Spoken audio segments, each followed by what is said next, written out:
more worthwhile to donate to, especially with the tax credits that we were telling you. But I don't know if the jars have been out yet. We'll take up. They have? Yes. Wonderful. So they've done what they have to do. Well, thank you very much. Have you all signed the petition? No. No. Well, we invite you to do that. They're right there, and they're right there waiting for you.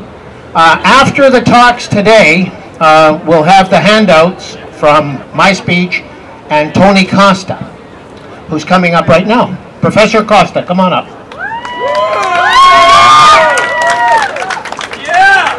Well, I want to take this opportunity to thank Raheel Raza and Mr. Rancourt and Ron Banerjee. Let's give them a hand. They did a great job. And I think they're saving the best for last, which is Meir Weinstein, so from the Jewish Defense League. Do you love Canada? I love Canada. God bless Canada. You know, the preamble to the Canada Act says that this country was founded and is founded upon the supremacy of God. That's how it begins. Now, what I'm going to say here is nothing new. We're all familiar with the law. There's nothing new to be said. But what I want to talk about here today is why in the world is the Toronto District School Board engaging in actions that they know to be illegal? They are contrary to the law, and we have seen, Raheel has mentioned, the double standards that we have seen. The purpose of our protest here is not to attack, we're not here to attack Muslims, we're not here to attack the freedom of religion. That is guaranteed to you by the Canadian Charter of Rights, Section 15, you can check it out. Everyone has the right to the freedom of conscience, expression, religion, and you cannot be discriminated on that basis. Now, again, our protest here today is because the Toronto District School Board, the headquarters that you see behind me here, paid by your tax dollars, Torontonians, is in flagrant disregard to the Education Act of Ontario, a provincial act.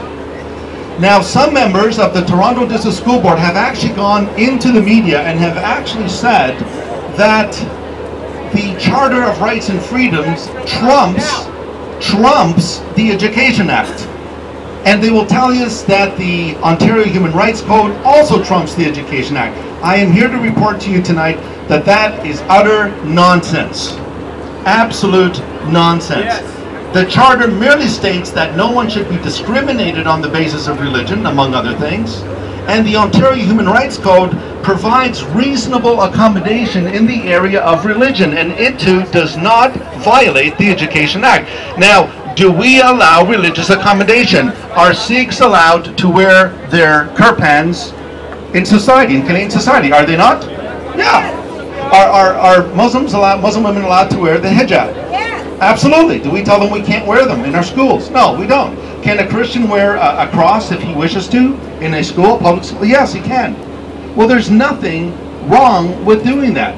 And so what we find here is that the Toronto District School Board is violating the Education Act in providing religious exercises to take place during school hours. Now, having religious activities take place in the public school, again, we reiterate, is against the law. So let's kind of recap why we're here and what's going on. The Muslim students at Valley Park High School or Middle School, they can attend, and does anyone know here that they can actually attend a mosque in their vicinity? There is a mosque in the vicinity of the school. Did you know that? It's about 5 minutes away by bus. They can go to the mosque and pray. Do you know why? The main reason why the prayers are now being conducted in the mosqueteria? Why are they now being conducted in the cafeteria? This is the main problem. Let me tell you what the main problem is. The main problem was that Muslim students were going to the mosque to pray, which is a huge accommodation, is it not? Letting them off school to go to their mosque, and that's a huge accommodation. It's a huge inconvenience to the non-Muslims who are in the school waiting for them to return to resume class. So it's a very great inconvenience to the non-Muslims, but they're allowed to go to their mosque, and here's the main problem. The main problem here was that the students were not coming back to school. Now, whose fault is that? Now, the problem here is not The problem here is not so much the cafeteria. The problem here is we have a problem with student discipline. That's the main problem, and that's something that is lacking in this province and in this country, proper student discipline. And so the school actually did the right thing. They said, well, this is a public school. You can go to your place of worship. You can conduct your prayers there. This is not the place to do it. They actually had the right idea. But what happened was, to avoid the students from just playing hooky and running off and not returning to school, they decided to take a taxpayer, publicly funded cafeteria in a school and convert it into a mosque. This is not accommodation, ladies and gentlemen. This is showing favoritism to one religion at the expense of breaking the law. Now, let me take you down memory lane. Let's go back to memory lane. We're going to go back about 20, 30 years ago. And we're going to go back to September 23rd, 1988. And Ms. Raza appealed to this earlier in her talk. Let's go back to September 23rd, 1988. The Ontario Court of Appeal, the highest court in this province, struck down former regulations which had allowed public schools to open or close the school day with religious exercises such as the Lord's Prayer and Bible reading. How many of you remember the Lord's Prayer? How many of you remember we actually had Bible readings in school? Do you remember that? Where are those? Where are they now? Long gone. They're right down, they're long gone. They're no longer here. They're a thing of the past. I mean, it's inconceivable to even talk about this today. You know, as a minister, I go to various high schools to talk to the Christian fellowships, and guess when they meet? Do you think they meet during school hours? No. Never. Absolutely. That's unacceptable. They meet after school or during lunch. Why? Because they cannot meet during school hours, because it is against the law. So what's going on here in this particular case? Well, what did the court rule? The court ruled that to have the Lord's Prayer in the schools was to give primacy to a particular religion, in this case, Christianity. In another legal challenge brought by a group of parents in Elgin County on January 30th, 1990, the Ontario Court of Appeal struck down another regulation which concerned the teaching of religion in the public elementary schools. And listen to what the judgment of the court said. Listen to what the Ontario Court of Appeal said. It said this: the school may sponsor the study of religion, but may not sponsor the practice of religion. What are we seeing here? They're practicing. Double standard. Second, the school's approach to religion is one of instruction, not one of indoctrination. What's going on? There's indoctrination going on. And thirdly, the school's approach is academic, not devotional. So, what is happening is a complete reversal of what the Ontario Court of Appeal ruled back in the 1980s. Now, the Ontario Ministry of Education makes it clear in their policies that schools, now listen up, that schools, quote, must not give primacy to any particular religious faith. You know what that means? You cannot pick favorites. You cannot say, we'll choose this religion and we'll exclude all other religions. That is discrimination. But folks, it's common sense, it's common logic. I mean, we all get this. We're all getting this, right? So then why then is the district school board allowing one particular religion to exercise its faith over all other religions? Now the TDSB says, well, no, we must accommodate this because the charter promises religious freedom. Well, I have a question for the Toronto District School Board. Why did you remove the Lord's Prayer? Why? What is so offensive about the Lord's Prayer? What is so offensive about Bible readings? Well, you see, that shows favoritism to Christianity, and it makes non-Muslims feel, or Hindus and Jews and everyone else feel uncomfortable. Well, we're told now that Valley Middle High School has 80% Muslims. Well, back in the 70s, 80-90% of the students were Christians. Why did you get rid of the Lord's Prayer? There's something wrong here, folks. I'm not getting it. There's an imbalance here. Well, listen to what the Education Act of Ontario says. All of this is public knowledge, folks. I'm not inventing this. You could read this online. You have access to this. The Education Act of Ontario 1990 states this under religion in schools. Listen very carefully to what it says. Section 29. It says, subject to subsections 2 and 3, a board shall not permit any person to conduct religious exercises or provide instruction that includes indoctrination in a particular religion or religious belief in a school. What's going on here?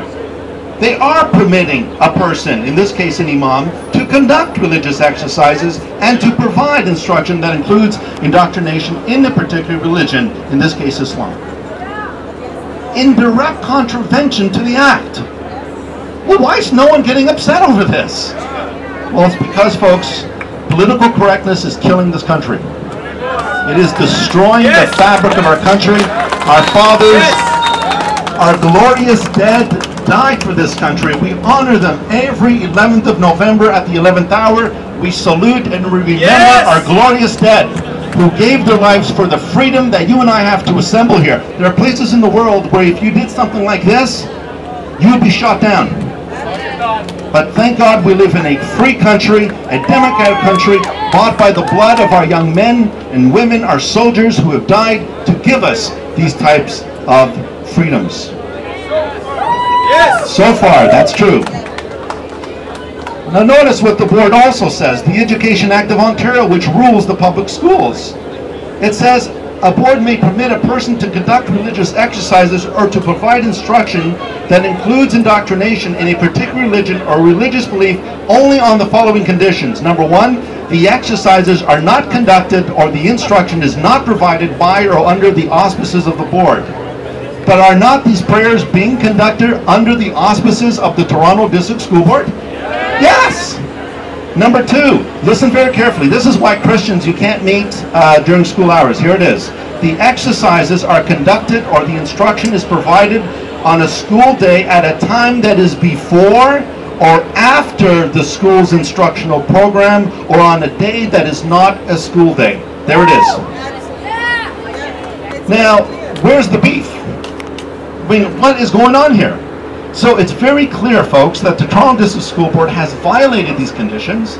These religious exercises, such as Muslim prayers, are provided under the auspices of the board. They are conducted during school hours on a school day. That's illegal. Would the Toronto District School Board provide the same space for other community activities during school hours? What do you think? No! Would they allow Christians, Jews, Sikhs, Hindus, Buddhists, Catholics to have mass in the cafeteria to conduct their religious practices? If the Toronto District School Board is willing to accommodate Muslim prayers, are they willing to bring back, for the sake of argument, are they willing to bring back the Lord's Prayer and other religious practices such as Christmas celebrations? I can't even say Merry Christmas! Merry Christmas, everybody! Christmas in August. Isn't that lovely? It's Christmas in August. But, oh, happy Hanukkah. God bless the Jews as well. But here's the funny thing. Here's the funny thing. In the public school systems, I'm told that, well, we really can't say that. We prefer season's greetings and happy holidays. We don't call them, we don't want Christmas pageants because, you see, that's religious. We'll have winter festivals. We'll have Frosty the Snowman and Rudolph the Red-Nosed Reindeer. Not that I have anything against Frosty or Rudolph. But what is Christmas all about from Christianity's perspective? It's about Jesus Christ. Right? Okay, so it's obvious that the TDSB has a problem with Christianity and Judaism. It's obvious. It's obvious they have a problem with Hinduism because Hindus do not eat meat. A lot of them are vegetarian, but they serve meat and they serve halal meat at that.